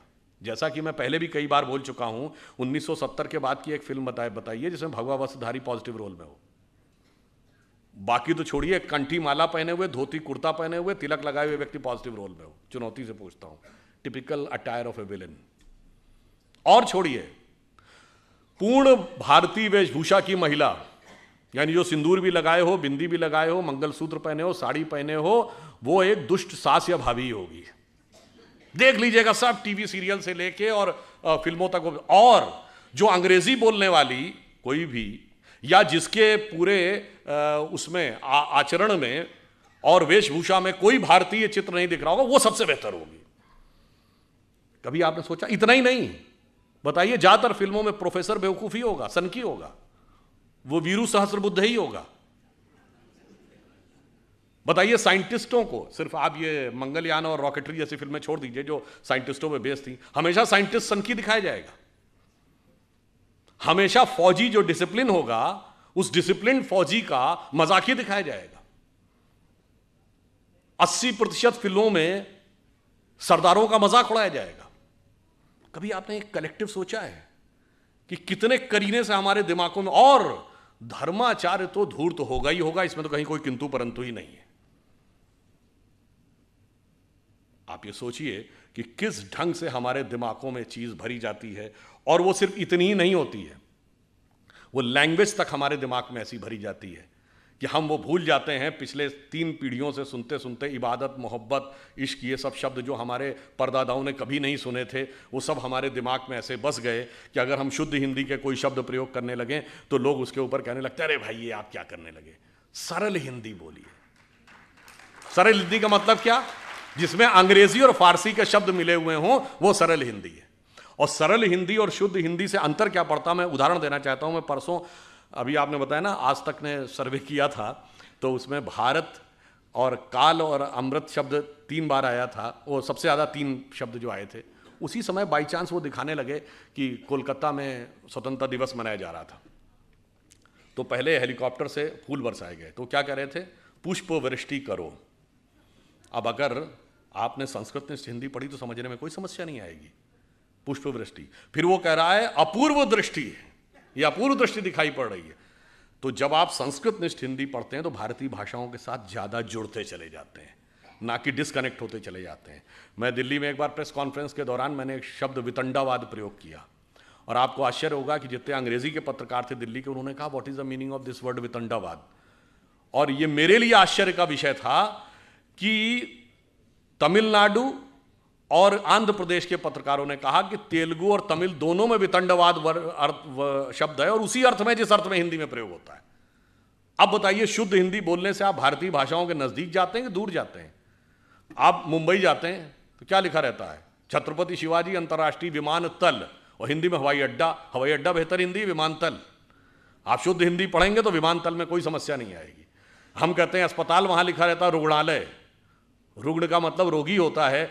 आप अगर संस्कृत निष्ठ हिंदी पढ़े होंगे तो आपको कोई समस्या नहीं आएगी। और ये मैं आपको एक उदाहरण ही बताता हूँ। जब सुषमा स्वराज जी थी तो एक बार हमने उनसे पूछा कि आपने इतनी जल्दी कन्नड़ कैसे अडॉप्ट कर लिया, आप कन्नड़ में भाषण कैसे देने लगी थी? तो इससे पहले कि वो बोलती, उनके पति ने कहा कि इनका संस्कृत का बेस बहुत स्ट्रांग था, तो सबसे पहले कन्नड़ में बहुत सारे शब्द जो संस्कृत के हैं उन शब्दों को पिकअप किया और उनको केंद्रित करके भाषण का निर्माण किया, और उसके बाद भाषण लिखा देवनागरी लिपि में, और उसके बाद उन्होंने बहुत जल्दी अडॉप्ट करके बोलना शुरू कर दिया। तो आप सोचिए कि ये भाषा किस ढंग से जोड़ती है, और भाषा किस ढंग से आपके दिमाग को पल्यूट भी करती है। उदाहरण के लिए अगर आप देखें, आज एक और भी खतरा चल रहा है। आज आपने देखना शुरू नहीं किया कि हर टीवी एड में भी ये छोटे छोटे बच्चे, 7 या 8, 9 साल का बच्चा अपने माँ बाप को ज्ञान देता है। ये क्यों है? आपको लगता है ये ऐसे ही हल्के में है? नहीं, ये एक सोची समझी रणनीति है, क्योंकि परिवार को तोड़ना है। तो 10-15 साल के बाद वही तो जाएंगे जो कहेंगे कि नहीं, हमें ही सब कुछ पता था, हमारे माता पिता को कुछ नहीं पता था। जैसे मैं ये एक उदाहरण भी आपको देना चाहता हूँ, ये बात मैंने एक बार पहले भी बोली है। अभी हरनाज संधू को मिला है मिस वर्ल्ड का पुरस्कार, वरना इससे पहले 1994 से 2003 के बीच में ढेर सारी भारतीय लड़कियों को मिस वर्ल्ड, मिस यूनिवर्स मिला, उसके बाद गायब हो गया। यानी सुंदर लड़कियां ना 1994 से पहले पैदा होती थी, ना 2003 के बाद। ये आपको लॉजिकल लगती है बात? नहीं जी, 1991 में नई अर्थव्यवस्था आई, भारत के पास इंफ्रास्ट्रक्चर नहीं था, तो कहाँ से पैसा आएगा? क्योंकि ना हमारे पास फिजिकल इंफ्रास्ट्रक्चर था, ना फाइनेंशियल इंफ्रास्ट्रक्चर था। तो बाकायदा कोलंबिया यूनिवर्सिटी का एक रिसर्च पेपर है कि बेसिकली पैसा कहाँ से आएगा मार्केट में। तो उस समय ये आया कि जो भारतीय परिवार हैं उनकी जो एवरेज सेविंग है 19 से 20% है। यानी एक औसत भारतीय परिवार लगभग 20% अपनी आय का बचाता है। अब वो उसमें से अगर हम 10% निकाल के मार्केट में ले आए तो मार्केट में इनिशियल फ्लो ऑफ मनी आ जाएगा। अब ये रिसर्च किया गया कि वो बचत के लिए सबसे ज़्यादा प्रेरित कौन करता है, तो उसमें कहा गया कि घर की महिला सबसे ज़्यादा प्रेरित करती है कि पैसा बचा के रखो। अब कहा गया कि जो नेक्स्ट जनरेशन की जो महिलाएं हैं, यानी लड़कियां जो आज हैं, उनको किस तरीके से इंटरनेशनलाइजेशन और मार्केट के अंदर जो खर्चा होना है उसकी तरफ हमें प्रेरित करना है, उस तरफ घुमाने के लिए ये सब कुछ हुआ और अचानक बंद हो गया। और विष कैसे आपके दिमाग में फैलता, मैं एक छोटी सी बात बताए दे रहा हूं। जैसे हम सब कहते हैं कि एक अंग्रेजी का शब्द है everything is fair in love and war. इसका हिंदी क्या है? जंग और इश्क में सब कुछ जायज है। ये हिंदी का कोई भी शब्द नहीं है। जंग हिंदी का शब्द है ना, इश्क हिंदी का शब्द है ना, जायज हिंदी का शब्द, सब फारसी के शब्द हैं। कभी आपने हिंदी या संस्कृत या किसी अन्य भारतीय भाषा में ऐसी कोई कहावत सुनी है कि युद्ध और प्रेम में सर्वथा सब कुछ उचित अनुचित है? ऐसा होता ही नहीं है, क्योंकि भाषा आपके दिमाग में एक संस्कृति भी लाती है। हमारे यहां युद्ध का एक धर्म है और प्रेम का एक त्याग है। इसलिए जिन्होंने कहा कि everything is fair in love and war, तो वहां आतंकवाद भी जायज है और फिर एसिड फेंकने वाले भी जायज है। इसलिए हमारे यहां ऐसा नहीं था। इसलिए हमें यह भी ध्यान रखना होगा, हम अपने बच्चों को यह भी समझाएं कि जब वो बहुत सारे प्रकार के तर्क वितर्क करते हैं।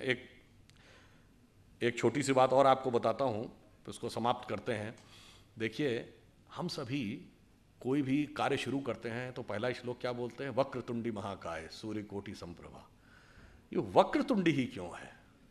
किसी ने कभी ध्यान दिया कि सूंड जो है वो मुड़ी हुई क्यों होनी चाहिए, सीधी क्यों नहीं होनी चाहिए? उसका कारण यह है। और गणेश जी, यहां तो सबसे बड़ा गणेश जी का मंदिर है। गणेश जी के हाथी का ही सर क्यों है? कारण यह है कि हाथी के सर में और उनके एक ही दांत क्यों है? चूहे की सवारी क्यों है? उसका कारण यह है कि गणेश जी का पूरा स्वरूप हमारे अंदर की कुंडलनी जागरण की प्रक्रिया का स्वरूप है। इसीलिए सूंड जो है कुंडलनी का प्रतीक है। हाथी का सर इसलिए है कि हाथी के मस्तक में गजमुक्ता होती है, और दो दांत की बजाय एक दांत, और एक दांत भी टूटा हुआ है। वो इसलिए वक्रतुंडी इसलिए कि जो आपकी शक्ति है, जब आप कभी ध्यान लगाते होंगे तो हमेशा वो डाउनवर्ड टेंडेंसी की तरफ होती है। आपका मन हमेशा नीचे व्यर्थ की सांसारिक चीजों की तरफ भागता है। जब आप उसको नियंत्रित करके ऊपर की तरफ कर लेंगे, तब आध्यात्मिक उन्नति का मार्ग प्रशस्त होगा। इसलिए गणेश जी की सूंड हमेशा वक्रतुंड यानी ऊपर की तरफ मुड़ी हुई है। और जब आप मूलाधार स्वादिष्ठान अनाहत आज्ञा चक्र पे आते हैं, चौथे चक्र के बाद की यात्रा अब द्वैत के साथ नहीं हो सकती। संसार और ईश्वर एक साथ नहीं चलते, एक के साथ संबंध तोड़ना पड़ेगा। इसलिए एक दांत और वो टूटा हुआ है, आगे की यात्रा अद्वैत से होगी। और अब जाके जरा चेक करिएगा, अद्वैत का अर्थ होता है अंग्रेजी में नॉन डुअलिटी। एक वेबसाइट है, जाके चेक करिएगा, SAND, science and non duality. और वो जानते हैं, उसका आप वेबसाइट में जाएंगे तो पहले ही शीर्षक में क्या लिखा? ओम इज इक्वल टू MC²। क्योंकि जब आप नॉन डुअलिटी में जाते हैं, अब यहां पे आइए, आइंस्टीन ने जो थ्योरी दी E is equal to MC², मतलब एनर्जी मास कन्वर्जन इक्वेशन, तो नॉन डुअलिटी में सिर्फ एनर्जी है। जब आप मास में आते हैं तो दो चीजें हैं ना, mass and energy. But finally, मतलब 1900 से पहले सिर्फ law of conservation of mass था, यानी हम मानते थे एक मास दूसरे में चेंज होता है। अब law of conservation of energy है, अब एनर्जी दूसरे में एनर्जी होती है। और फिर मैं कहना चाहता हूं, मैं किसी दूसरे पे कमेंट नहीं कर रहा हूं, हमारा ही एकमात्र अंतिम संस्कार है जिसमें मास एनर्जी में कन्वर्ट होता है। बाकी जगह मास में कन्वर्ट होता है। तो आप ये समझ लीजिए कि कितनी वैज्ञानिक पद्धति हमारी किस प्रकार से रखी हुई है। तो ये सारा विष हमें अपने मन से निकालना है और स्वाभिमान के साथ आगे बढ़ना है। और एक दो चीज और भी समझ लेनी चाहिए। स्वतंत्रता संग्राम के संदर्भ में हम सब ये मानते हैं कि स्वतंत्रता मिली, स्वतंत्रता के लिए बहुतों ने संघर्ष किया, पर बहुतों ने संघर्ष किया उसकी मान्यता भी होनी चाहिए। जैसे एक आंदोलन था, राजनीतिक आंदोलन, जो गांधी जी, तिलक, गोखले, नेहरू जी इनके नेतृत्व में चल रहा था, उसका महत्व है। तो एक क्रांतिकारी आंदोलन भी था, जो युगांधर और अनुशीलन समिति बंगाल से शुरू होती है, फिर चाहे वो उत्तर प्रदेश में चंद्रशेखर आज़ाद, राम प्रसाद बिस्मिल, अशफाक उल्ला खां या भगत सिंह, राजगुरु, सुखदेव, वहाँ तक। और फिर एक सशस्त्र आंदोलन जो सैन्य अभियान था, जो रास बिहारी बोस और सुभाष चंद्र बोस जी के द्वारा शुरू होता है। सबका योगदान था एकमेव एकाधिकार का वर्चस्व मेरे विचार से उचित नहीं है। एक दो फैक्ट आपको बताना चाहता हूं, शायद मैं बहुत से लोगों को आपको ध्यान ना हो। जवाहरलाल नेहरू जी 15 अगस्त 1947 को प्रधानमंत्री नहीं बने थे। 2 सितंबर 1946 को कैबिनेट मिशन प्लान के तहत वो अंतरिम सरकार का नेतृत्व उन्होंने संभाला था। 2 सितंबर 1946 को क्यों? आप लोगों ने अगर पढ़ा हो तो भारत को आज़ादी देने का जो निर्णय लिया था अंग्रेज़ों ने, वो तो 30 जून 1948 डेट थी। फिर ये 11 महीने प्रीफोन कैसे हो गई, क्यों हो गई? उसको अगर समझना है तो आप ये समझिए कि उनका मैं नाम भूला हूं, उसमें ब्रिटिश सेना के कमांडर इन चीफ थे मिस्टर क्लाउड। उन्होंने 24 नवंबर 1945 को लेटर लिखा। वर्ल्ड वॉर खत्म हो चुका था, 25 लाख की फौज थी भारत की, जिसमें ब्रिटिश सैनिक सिर्फ 40,000 थे। उन्होंने लिखा कि सुभाष चंद्र बोस जी की आईएनए के द्वारा किए गए कार्य को ध्यान में रखते हुए अब भारतीय सैनिकों पर भरोसा करना बहुत मुश्किल है, इसलिए बहुत लंबे समय तक अब हमारे लिए चंद ब्रिटिश सैनिकों के द्वारा शासन करना मुश्किल नजर आता है। ठीक, यह है नवंबर 24, 1945। जनवरी 1946 कैबिनेट मिशन प्लान अप्रूव होता है कि अब एक कैबिनेट मिशन भेजा जाएगा, मगर टारगेट था 30 जून 1948। अब 12 फरवरी 1946 को मिस्टर क्लाउड एक और लेटर लिखते हैं वायसराय को। वो कहते हैं मेरे पास जो इंफॉर्मेशन आ रही है उसके अनुसार तो भारतीय सैनिकों के अंदर अच्छा खासा असंतोष पनप रहा है, क्योंकि लाल किले में ट्रायल शुरू हो गया है जो आज़ाद हिंद फौज के सैनिक पकड़े गए थे उनके विरुद्ध, और उसको लेकर बहुत असंतोष है, जनता भी उनके साथ है। इसलिए अब हम इस पर कुछ भी भरोसा नहीं कर सकते, इस सेना पर। ये वो लिखते हैं 12 फरवरी 1946 को, और 18 फरवरी 1946 को मुंबई में नौसेना की अपराइजिंग हो जाती है। और देखते देखते 2-3 दिनों के अंदर बॉम्बे से कलकत्ता और कराची तक 20,000 नौसैनिक सड़कों पे आ जाते हैं। 70 से अधिक वॉरशिप्स कब्जा कर लिए जाते हैं। ब्रिटिश सैनिक, उस समय जो टेलीग्राम भेजा गया है उसमें यह तक बताया गया है कि जितने भी ब्रिटिश अधिकारी हैं भारत के भिन्न भिन्न कोनों में, वो कराची और मुंबई जितनी जल्दी हो सके वहां अपने परिवारों के साथ पहुंच लें, ताकि in case of any emergency वो एक इवैक्यूएशन प्लान की तरह रहे, ताकि वो अपने उनके परिवारों को वहां से निकाला जा सके। इस कदर भयभीत हो गए थे और ब्रिटिश कमांडर्स की बात कोई मानने को तैयार नहीं था। तब उन्होंने सरदार पटेल और नेहरू जी से और कांग्रेस के नेताओं से आग्रह किया कि आप उन नौ सैनिकों को आश्वासन दीजिए, और उनके आश्वासन के बाद वो बात छुपी। उसके बाद तो ये तय हो गया कि अब जितनी जल्दी हो सके जान बचा के भागें। सबसे बड़ा कारण वो नौसेना की अपराइजिंग थी, इसीलिए 2 सितंबर 1946 को सरकार बना दी गई, और इसीलिए 30 जून 1948 तक रुकने की बजाय 15 अगस्त 1947 को कर दिया गया। और शायद आप में से बहुत से लोगों को यह पता हो कि 15 अगस्त 1947 का दिन क्यों चूज किया गया था। वो इसलिए चूज किया गया था क्योंकि 15 अगस्त 1945 को जापान ने सरेंडर किया था, and that's where finally the second world war ended and the British supremacy was established. ये लॉर्ड माउंटबेटन ने खुद लिखा है। तो आप ये समझिए कि स्वतंत्रता के संघर्ष में बहुतों का योगदान है, मगर जिसका योगदान सर्वाधिक है उसको पीछे कर दिया जाता है। हम में से कितनों ने जनरल नॉलेज में पढ़ा कि आजाद हिंद फौज की निर्वासित सरकार थी 1943 में? जब हमारी सरकार आई तो 2018 में जब उसके 75 वर्ष पूरे हुए तो जो जो जीवित सैनिक थे उनको 26 जनवरी की गणतंत्र दिवस की परेड में बाकायदा शान के साथ उनकी परेड निकाली गई। उससे पहले तो जो इतिहास पढ़ता था उसे पता था। इसलिए हम यह कहना चाहते हैं कि स्वतंत्रता के इस संघर्ष में सभी ने योगदान दिया है, बहुतों ने योगदान दिया। आप एक दूसरा उदाहरण देखिए, सूर्यसेन के नेतृत्व में चटगांव में शस्त्रागार लूट लिया गया था, armoury was captured. Kakori Lucknow के पास, वहां ब्रिटिश सरकार का खजाना कैप्चर कर लिया था, जिसमें अशफाक उल्लाह खां, राम प्रसाद बिस्मिल और चंद्रशेखर आजाद थे। दिल्ली में असेंबली में बम फेंक दिया गया था, कलकत्ता के पुलिस कमिश्नर को मार दिया गया था, और वाइसराय हार्डिंग के ऊपर बम फेंक दिया गया था। कभी आप कल्पना करें जरा उस सरकार की कि वाइसराय पे बम, असेंबली में बम, पुलिस कमिश्नर की हत्या, खजाना लूट गया, शस्त्रागार लूट गया, सरकार तो हिल गई होगी। उनका बेचारों का कोई योगदान ही नहीं था, सारा योगदान एक में था। तो मेरे विचार से सारा योगदान उनका था जिन लोगों के जो काला पानी सह रहे थे उनका योगदान नहीं था, जिन्हें कोल्हू में बैल की तरह जोत दिया गया उनका योगदान नहीं था, जो जेल में रह रहे थे पर जलवे से रह रहे थे, जो किताब भी लिख रहे थे, सेक्रेटरी भी उनके साथ था और एक नहीं 3-3 4-4 किताबें लिखी, जिनके वॉइस राय के साथ अत्यंत मधुर पारिवारिक संबंध थे, वो संघर्ष कर रहे थे। ऐसा अद्भुत इतिहास जो हमारे यहाँ बताया गया है, हमें इस अमृत काल में यह भी समझने की जरूरत है कि किस किस प्रकार का विष हमें दूर करना है। और उसके बाद मैं ये नहीं कह रहा हूं कि उन लोगों का कोई योगदान नहीं है, मैं बिल्कुल ईमानदारी से कहता हूं, नेहरू जी प्रधानमंत्री बने, उन्होंने कई अच्छे कार्य भी किए, IITs बनी, एम्स बना, राउरकेला बोकारो के स्टील प्लांट्स बने, भाखड़ा नंगल डैम बना, मगर कुछ ऐसे काम भी किए। चीन हमारा पड़ोसी नहीं था 47 में, तिब्बत हमारा पड़ोसी था, तिब्बत चीन का है कोई मानने को तैयार नहीं था, मगर बांडुंग कॉन्फ्रेंस में जाके आपने मनवा दिया और उसके बाद तिब्बत ही नहीं, वो तो एक्साई चीन तक आ गया। तो जो गलती है वह भी मानना होगा। आपको पता है नॉर्थ वेस्ट फ्रंटियर प्रोविंस जो आजकल खैबर पख्तूनवा है, फाटा का इलाका, वहां मुस्लिम लीग नहीं जीती थी, वहां कांग्रेस जीती थी। खान अब्दुल गफ्फार खान मिलना ही नहीं चाहते थे पाकिस्तान से, और उस समय यह स्टैंड लिया गया कि कोई लैंड रूट नहीं तो हम कैसे जुड़ जाएं, ईस्ट और वेस्ट पाकिस्तान 2000 किलोमीटर दूर होकर एक देश हो सकते थे, हम वो नॉर्थ वेस्ट फ्रंटियर प्रोविंस हमारा हिस्सा नहीं हो सकता था। और जब हमने मना कर दिया तो खान अब्दुल गफ्फार खान का यह स्टेटमेंट है कि आपने हमको भेड़ियों के हाथों में छोड़ दिया है।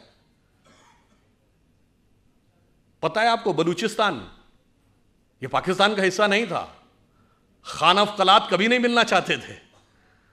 आप में से बहुत से लोगों को नहीं पता होगा कि ओमान 47 में बॉम्बे प्रेसिडेंसी से कंट्रोल होता था। ओमान हमने कितना छोड़ा है, कितना गंवाया है, सब कुछ गंवाते चले गए। एक बात विचार करिए, हम 2022 में बैठे हैं, जरा 1918 या 19 का 105 साल पहले का भारत छोड़ देखिए, सिर्फ पाकिस्तान बांग्लादेश ही नहीं, अफगानिस्तान बर्मा भी हमारा हिस्सा था। हमने बताया ना, ओमान तक उससे कंट्रोल होता था। तब तक ना तिब्बत चीन का हिस्सा था, ना शेंगेन चीन का हिस्सा था, सोवियत संघ का गठन नहीं हुआ था, तो हम सबसे बड़े देश थे। And entire China was Buddhist, considering Hindu and Buddhism as a one family religion, we were the biggest religion on earth and we were the biggest country on earth. और आज जो हालात हुए, अगर मजबूत सरकार नहीं रही तो 2047 तक जो हालात हैं, कश्मीर वैली में क्या होगा, क्वेश्चन मार्क, नॉर्थ ईस्ट में क्या होगा, क्वेश्चन मार्क, केरल और पश्चिमी उत्तर प्रदेश के कुछ इलाके और बंगाल के बांग्लादेश से जुड़े इलाकों में क्या होगा, क्वेश्चन मार्क, नक्सल प्रभावी इलाकों में, छत्तीसगढ़ में, झारखंड में, उड़ीसा के इंटीरियर इलाकों में क्या होगा, क्वेश्चन मार्क। यानी खतरा यह है कि मजबूत सरकार ना हो तो आज़ादी के 100 साल बाद हो सकता है हम अपने उस ओरिजिनल इलाके के आधे रह जाएं। इन सब चुनौतियों को समझना है और उसके अनुसार हमें यह संघर्ष करना है कि स्वतंत्रता को हमें सार्थक करना है। उसके लिए हमें इन सारे जितने भी प्रकार की चीज़ें हैं उससे चौकन्ना रहना है। और जो मैकाले का माइंडसेट 19वीं सदी का और मार्क्सवाद का माइंडसेट 20वीं सदी का, दोनों से अपने मन में जितने विष हैं उस मनोरोग से मुक्ति पानी है। और जो अभी कहा गया था कि 21वीं सदी हमारी होगी, तो मैं बताना चाहता हूं कि 1 जनवरी 1901 को जब इस देश में सूरज उगा तो पूरे देश में किसकी सरकार थी, अंग्रेज़ की। 1 जनवरी 1951 को पूरे देश में किसकी सरकार थी, कांग्रेस की। और 1 जनवरी सन 2001 को जब 21वीं सदी के सूरज की पहली किरण इस देश की धरती पर गिरी तो इस देश में किसकी सरकार थी, अटल जी के नेतृत्व में भाजपा की, अगले दशक में मोदी जी के नेतृत्व में स्पष्ट बहुमत की। मतलब बहुत साफ है नियति का संकेत कि 19वीं सदी अंग्रेज की थी, 20वीं सदी कांग्रेस की थी, 21वीं सदी भारतीय जनता पार्टी की। तो 21वीं सदी हमारी है, हमारी उस विचार की है। इसलिए अब हम आगे बढ़ें और मन में ये पूरा कॉन्फिडेंस रखें कि अगला वक्त हमारा ही आने वाला है। और ये सिर्फ देश के अंदर नहीं, बस एक पंक्ति कहकर बात समाप्त करता हूं। देखिए, दुनिया का आप पूरा देख लीजिए। एक दौर में 2500 साल पहले हम दुनिया के पावर सेंटर थे, economic, intellectual and military power centre. जब वो खत्म हुआ, भारत का डाउनफॉल हुआ, तो सेंटर कहाँ गया, king Darius of Persia, Iran की तरफ चला गया। फिर जब ईरान का डाउनफॉल हुआ तो मेसोपोटामियन एम्पायर, बगदाद का एम्पायर। फिर उसका डाउनफॉल हुआ तो टर्किश एम्पायर, टर्किश एम्पायर के बाद रोमन एम्पायर, पहले ईस्टर्न रोमन एम्पायर जिसका इस्तांबुल कैपिटल थी जो आज टर्की की है, उसके बाद रोमन एम्पायर, रोम का डाउनफॉल हुआ तो पुर्तगाल और स्पेन का ज़माना, पुर्तगाल और स्पेन के बाद ब्रिटेन और फ्रांस का ज़माना, ब्रिटेन और फ्रांस के बाद अमेरिका का ज़माना, अमेरिका में सबसे prosperous West Coast, San Francisco, Los Angeles belt, उसके बाद अब पिछले 100 साल में आ जाइए जापान का ज़माना, जापान के बाद आ जाइए पिछले 50 साल में tigers of the Asia Pacific, Hong Kong, Taiwan, Singapore, Macau, अब चीन का जलजला चल रहा है। तो अगला मुकाम क्या है? इसमें कोई संदेह मत रखिएगा कि अगला मुकाम हमारा आने वाला है, और हम यदि दुनिया में आगे बढ़ेंगे तो we are not there to dominate the world, we are there to motivate the world. चीन दुनिया को दबाने के लिए आगे आ रहा है, हम दुनिया को प्रेरित करने के लिए आगे आ रहे हैं, और इसीलिए हम वर्ल्ड की सुपर पावर नहीं बनना चाहते, हम जगत गुरु बनना चाहते हैं, क्योंकि पावरफुल व्यक्ति के बगल में खड़े होकर अक्सर आप संकोच, ठिठका, कहीं कहीं दबा हुआ महसूस कर सकते हैं, परंतु गुरु के बगल में खड़े होकर आप आनंदित, आह्लादित और उन्नत महसूस करते हैं, और जिसकी झलक योग दिवस के रूप में दिखाई पड़ने लगी है कि हम राष्ट्र से लेकर व्यक्ति तक को मोटिवेट करने की क्षमता रखते हैं। और फाइनली एक बात और कह दूं, ये प्रेरणा हमें कहाँ से मिलती है? आज आप देखिए, चाइना ताइवान के ऊपर डोमिनेट करना चाह रहा है, तो रशिया यूक्रेन के ऊपर डोमिनेट करना चाह रहा है, तो पूरी दुनिया की जियो पॉलिटिक्स इस पर चल रही है, एनेक्सेशन, सब्जुगेशन एंड डोमिनेशन। यानी या तो कंट्री को मिला लो, पिछले 100 सालों में हुआ ना, या फिर सब्जुगेट कर लो, उसको किसी ट्रीटी का हिस्सा बना लो, यानी इनडायरेक्टली अपना शासन कर लो, या डोमिनेट कर लो, एक कॉन्ट्रैक्ट कर लो ताकि वो सरकार वहीं रहे मगर वो आपका कंट्रोल रहे। परंतु हम इन तीनों में से किसी में विश्वास नहीं करते। क्यों? जब भगवान राम ने लंका पर विजय प्राप्त की तो क्या उसका एनेक्सेशन किया? नहीं। वहां कोई अपना डिप्टी या वाइसराय अपॉइंट किया, यानी सब्जुगेशन किया? नहीं। वहां से कोई कॉन्ट्रैक्ट साइन कराया, यानी डोमिनेशन किया? नहीं। मूल्यों को स्थापित किया और सह अस्तित्व का विचार दिया। इसीलिए we are the only country in the world we never went for invasion, and if somebody consider Hinduism as a religion, we never went for conversion, because we are having no concept of conversion. और पूरी दुनिया में आग लगी हुई है इसी वजह से। इसलिए अगर 21वीं सदी में विश्व का उदय होना है तो वो सिर्फ हम ही दे सकते हैं, और हमारे अंदर ही वो क्षमता है। अटल जी की कविता की यह पंक्ति, उस विचार जिसे सांप्रदायिक कह के बहुत लांछित किया जाता है, वो सिर्फ हमारी उन्नति के लिए अमृतकाल जरूरी नहीं है। जब 2047 में हम उस पीक के ऊपर बैठे होंगे, उस समय हम दुनिया को क्या दे रहे होंगे। उनकी प्रख्यात कविता जो पुराने लोगों को याद होगी, हिंदू तन मन हिंदू जीवन, रग रग हिंदू मेरा परिचय। तो उन्होंने कहा था कि होकर स्वतंत्र मैंने कब चाहा, मैं कर लूं जग को गुलाम, मैंने तो सदा सिखाया है करना अपने मन को गुलाम। गोपाल राम के नामों पर कब मैंने अत्याचार किया, कब दुनिया को हिंदू करने घर घर में नरसंहार किया। कोई बतलाए काबुल में जाकर कितनी मस्जिद तोड़ी, भूभाग नहीं शत शत मानव के हृदय जीतने का निश्चय। हिंदू तन मन हिंदू जीवन, रग रग हिंदू मेरा परिचय। और फाइनली एक कॉन्सेप्ट अपने दिमाग से पूरी तरह निकालना पड़ेगा। ये जो हमसे कहा गया ना, हम वो देश थे जो आके सेटल होते गए तो लोग बसते चले गए। सरजमीने हिंद पर अक़वाम आलम के फिराक, काफिले बसते गए हिंदोस्तां बनता गया। ये हम सराय नहीं थे कि आके सेटल होते गए, हम वो थे जहाँ ज्ञान का पहला उदय हुआ और पूरे विश्व को हमने संदेश दिया। इसलिए हमारा राष्ट्रवाद क्या है? हिमालय के आंगन में प्रथम उसे किरणों का दे उपहार, उषा ने हंस अभिनंदन किया और पहनाया हीरक हार। जगे हम लगे जगाने विश्व लोक में फिर फैला आलोक, व्योम तम पुंज हुआ तब नष्ट, निखिल संस्कृति हो उठी अशोक। तो संपूर्ण संसार को शोक से विरत करके उसे सुख के मार्ग पर प्रेरित करने की सामर्थ्य हमारी है। इसके लिए आप प्रण करें, कमर कसें, स्वतंत्रता को सार्थक करने कमर कसें, बलिदान करें, जो पाया उसमें खो न जाएं, जो खोया उसका ध्यान करें। धन्यवाद।